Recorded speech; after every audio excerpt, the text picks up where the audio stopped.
ইসরায়েলে এক ঝাঁক ব্যালিস্টিক ক্ষেপণাস্ত্র ছুড়েছে ইরান। লেবাননে ইরান সমর্থিত হিজবুল্লাহ গোষ্ঠীর বিরুদ্ধে ইসরায়েলের সামরিক অভিযানের জবাবে রাতে এই ক্ষেপণাস্ত্র ছোড়ে তেহরান। এ হামলার জন্য ইরানকে চরম মূল্য দিতে হবে বলে হুঁশিয়ারি দিয়েছেন ইসরায়েলের প্রধানমন্ত্রী বেনিয়ামিন নেতানিয়াহু। উত্তপ্ত মধ্যপ্রাচ্য পরিস্থিতি নিয়ে নিরাপত্তা পরিষদের জরুরি বৈঠক ডেকেছে জাতিসংঘ। বিস্তারিত হাসনা আক্তারের প্রতিবেদনে। গত 2 সপ্তাহে ইসরায়েলের সেনাবাহিনী এবং লেবাননের সশস্ত্র গোষ্ঠী হিজবুল্লাহর মধ্যে চলা সংঘাতে নতুন মোড় যোগ করেছে ইরান। লেবাননে ইসরায়েলের সামরিক অভিযানের জবাবে মঙ্গলবার রাতে ইসরায়েলের ভূখণ্ডে এক ঝাঁক ব্যালিস্টিক ক্ষেপণাস্ত্র ছুড়েছে ইরান। বিভিন্ন আন্তর্জাতিক গণমাধ্যম জানিয়েছে ইসরায়েলে 1.5 শতাধিক ব্যালিস্টিক মিসাইল ছোড়া হয়েছে বলে নিশ্চিত করেছে তেল আবিব। এদিকে ইসরায়েলের গুরুত্বপূর্ণ সামরিক ও নিরাপদ লক্ষ্যবস্তুতে ক্ষেপণাস্ত্র হামলার কথা স্বীকার করেছে তেহরান।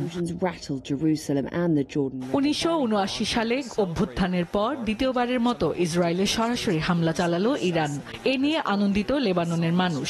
রাজধানী বৈরুতের রাস্তায় নেমে আতশবাজি ফাটিয়ে আকাশে গুলি ছুড়ে উচ্ছ্বাস করেন বাসিন্দারা।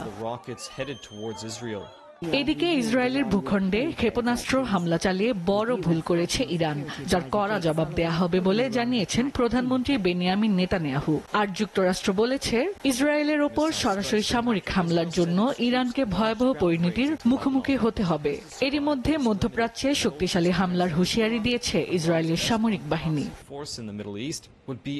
উত্তপ্ত মধ্যপ্রাচ্যের পরিস্থিতি নিয়ে বুধবার জরুরি বৈঠক ডাকা হয়েছে জাতিসংঘের নিরাপত্তা পরিষদে। ইসরায়েলে ইরানের ক্ষেপণাস্ত্র হামলার পরপরই এই বৈঠক ডাকা হলো।